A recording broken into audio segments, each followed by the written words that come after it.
No mês da mulher, o Fórum Brasileiro de Segurança Pública lançou a 5ª edição da pesquisa Datafolha Visível e Invisível, a vitimização de mulheres no Brasil. Mais de 20 milhões de brasileiras sofreram algum tipo de agressão nos últimos 12 meses. Repórter Soraya Lawande.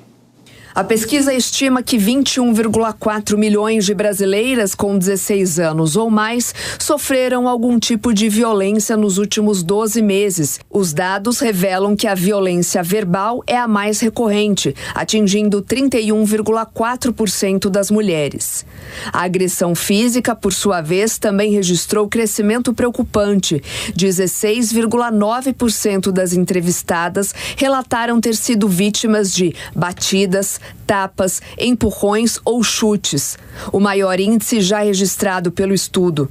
O levantamento aponta ainda que 16,1% das mulheres sofreram ameaças de agressão física e o mesmo percentual foi vítima de stalking, totalizando 8,5 milhões de vítimas. Samira Bueno, diretora executiva do Fórum Brasileiro de Segurança Pública, afirma que os números reforçam a sensação de que o Brasil é cada vez mais um país inseguro para as mulheres. Se eu tiver que trazer algumas hipóteses para esse crescimento que são levantadas no relatório, o primeiro tem a ver com a pandemia de Covid-19. Então, a gente tem visto, desde o final da pandemia, um crescimento muito expressivo de todas as formas de violência no ambiente doméstico, inclusive contra crianças. Então, acho que tem algo que aconteceu na pandemia que a gente ainda precisa compreender, mas que desde então a gente vem nesse crescente de violência. O segundo tem a ver com o desfinanciamento de políticas de acolhimento à mulher. Houve também um aumento expressivo nos casos de assédio. Mais de 29 milhões de brasileiras foram vítimas de algum tipo de assédio no último ano. As formas mais comuns incluem cantadas e comentários desrespeitosos na rua, assédio no ambiente de trabalho e toques indesejados no transporte público. Apesar da gravidade dos casos, quase metade das vítimas não busca ajuda. Apenas 14,2% procuraram uma delegacia especializada de atendimento à mulher, enquanto outras recorreram a amigos ou familiares. Se o Estado não é acionado, como é que ele vai protegê-lo? A gente precisa fazer com que isso vire uma notificação e cobrar do Estado o adequado atendimento. Mas hoje a realidade é a maior parte das mulheres sequer chega numa delegacia ou sequer chega a denunciar. É justamente o momento do rompimento que essa mulher fica mais vulnerável e que acontece a escalada da violência. Então, as mulheres divorciadas, separadas, são as que mais sofrem violência.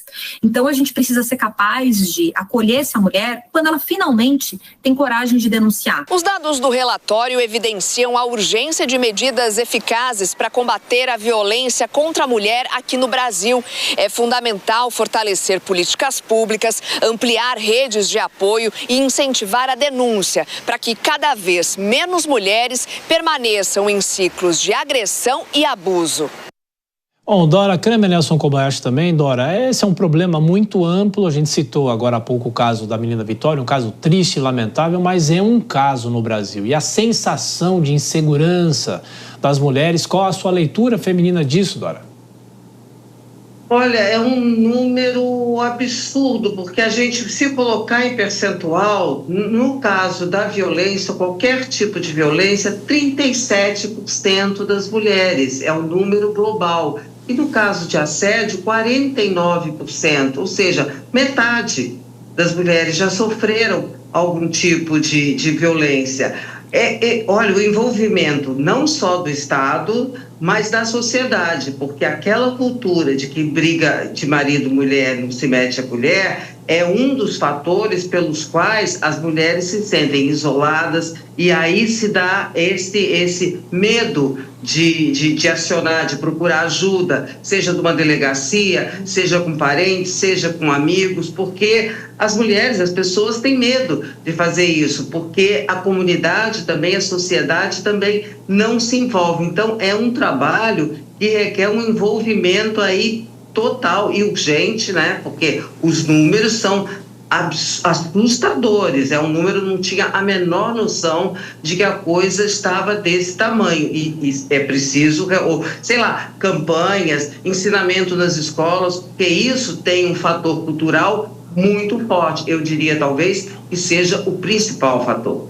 E em relação às leis, Kobayashi, ano passado a gente falou muito da Lei Maria da Penha, né, que completou uma data redonda de entrada em vigor, mas a própria Samira Bueno, que a gente ouviu na reportagem, fala que há um medo ainda generalizado e se a notificação não chega ao Estado, é difícil fazer alguma coisa. Quando chega, já é difícil. Imagina quando não chega.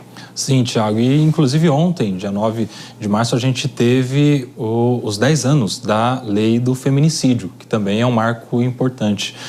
Exatamente ontem, esses 10 anos que marca esse agravamento das penas para aquele que mata uma mulher simplesmente em razão do gênero, né? Crime hediondo, enfim, uma série de outras mudanças na lei que tornam o crime mais grave. Mas veja que, em relação aos números, agora, mesmo diante de um agravamento da pena, há um aumento dos casos. Há um ponto aqui a ser destacado. Talvez também este aumento dos casos tenha a ver com o aumento das notificações, justamente porque a gente vê cada vez mais conscientização, notícias, informação sendo prestadas às mulheres para que denunciem, para que não aceitem, muitas vezes para que identifiquem algum tipo de violência, que geralmente só é identificado quando chega na fase da violência física, mas existe tantas outras que são citadas, inclusive expressamente na Lei Maria da Penha, violência patrimonial, violência psicológica, tantas violências que existem, espécies de violência que existem e que muitas mulheres sofrem. Então, inclusive,